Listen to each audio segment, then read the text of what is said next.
Hello dear students, welcome to BPS commerce guide. এই ভিডিওতে আমরা ওয়াল্টার মডেলের সেকেন্ড সিচুয়েশন নিয়ে ডিসকাশন করব, that is R equal to K. That means it is a normal firm. R equal to যদি K হয় তাহলে সেই ফর্মটাকে বলা হবে নর্মাল ফর্ম।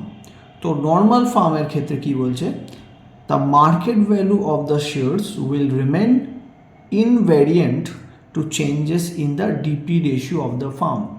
ফার্মের ডিপি রেশিও যেই হয়ে যায় না কেন, ফার্মের 50% ডিভিডেন্ড দিক, 100% ডিভিডেন্ড দিক বা 0% ডিভিডেন্ড দিক, সেক্ষেত্রে ডিভিডেন্ড ডিসিশন কোম্পানির শেয়ার ভ্যালুর ওপর কোনো ধরনের ইম্প্যাক্ট করে না।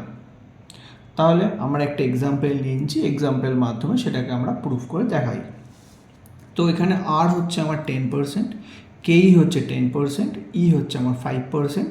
এখানে আমরা 50%, 0% আর 100% নিয়ে সামটাকে প্রুফ করে দেখার চেষ্টা করব। ফার্স্ট, ওয়াল্টার মডেলের ফর্মুলা কি? ওয়াল্টার মডেলের ফর্মুলা হচ্ছে D plus R by K, ব্র্যাকেটের মধ্যে E minus D, bracket close, whole divided by K. এটা হচ্ছে ওয়াল্টার মডেলের ফর্মুলা। এখানে আমরা প্রত্যেকটাই কী করব, ভ্যালুগুলো পুট করে দেখব। তো first, DP equal to 0%, company 0% dividend করছে।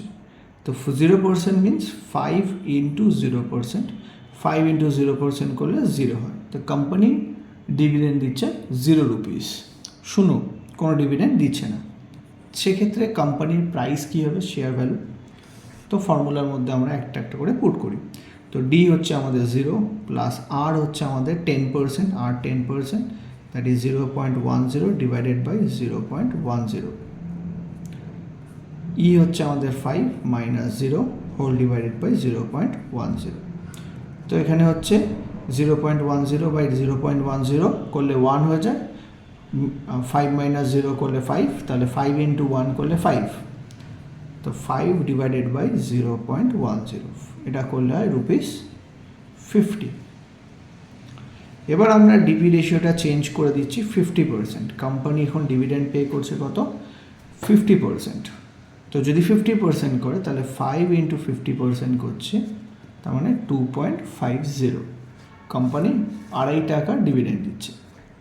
তো এবার ফর্মুলার মধ্যে পুট করা যাক, পি ইকুয়াল টু ডিভিডেন্ড হচ্ছে 2.50 plus 0.10 divided by 0.10, 5 minus 2.5 whole divided by 0.10। তা এটা সেম, এটা যদি 0.1 বাই 0.1 করি 1 হয়ে যায়, আর 5 মাইনাস 2.5 করলে 2.5, তাহলে 2.5 ইন্টু 1 করলে 2.5 প্লাস আছে 2.5, তাহলে 2.5 ইন্টু 2 প্লাস 2.5 করলে হয়ে যায় 5 ডিভাইডেড বাই 0.10, তাহলে রুপিস 50। তাহলে আবার ডিপি রেশিওটা চেঞ্জ করে দিচ্ছি আমরা 100%-এ। তো 100% যদি ডিভিডেন্ড দেয় তাহলে 5 ইন্টু 100% করলে হচ্ছে আমাদের রুপিস 5 টাকা কোম্পানি ডিভিডেন্ড পে আউট করে দিচ্ছে। সেক্ষেত্রে কোম্পানির শেয়ার ভ্যালু কত হবে দেখা যাক। ডি হচ্ছে 5 প্লাস 0.10 ডিভাইডেড বাই 0.10, ব্র্যাকেটের মধ্যে 5 মাইনাস 5 হোল ডিভাইডেড বাই 0.10।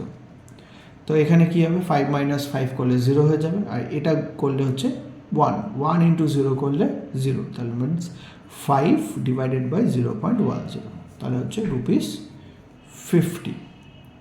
তো এখান থেকে কি বোঝা যাচ্ছে, এখানে আর ইকুয়াল টু 10%, কেই ইকুয়াল টু কিন্তু আমাদের 10%, দুটোই আমাদের 10%।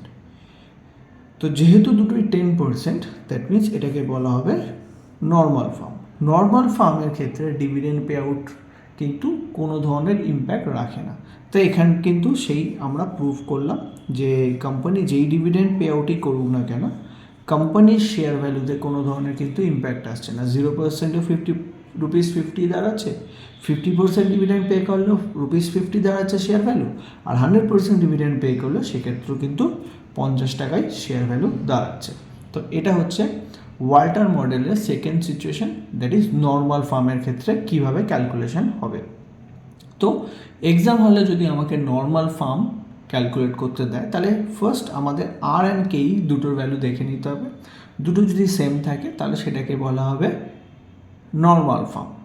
তো নর্মাল ফার্মের ক্ষেত্রে আমাদের প্রশ্নটা যদি বলে what is the optimum dividend pay out policy, তো সেক্ষেত্রে তোমাদের লিখতে হবে কি, the market value of the shares will remain invariant to changes in the DP ratio of the firm. ফার্মের ডিপি রেশিওর ওপর কোনো ধরনের কিন্তু ইম্প্যাক্ট করে না। কোম্পানির যে কোনো ডিভিডেন্ড পে আউট রেশিওই কিন্তু ফার্মের শেয়ার ভ্যালুর ওপর কোনো ধরনের ইম্প্যাক্ট করে না, এই জন্য এখানে লেখা আছে ইনভেরিয়েন্ট। তাহলে এটা হচ্ছে সেকেন্ড সিচুয়েশন। এরপর আমরা থার্ড সিচুয়েশনে চলে যাব নেক্সট ভিডিওতে। যদি ভিডিওটি ইনফরমেটিভ লেগে থাকে নিশ্চয়ই লাইক, শেয়ার অ্যান্ড সাবস্ক্রাইব কিন্তু ভুলো না। Thank you.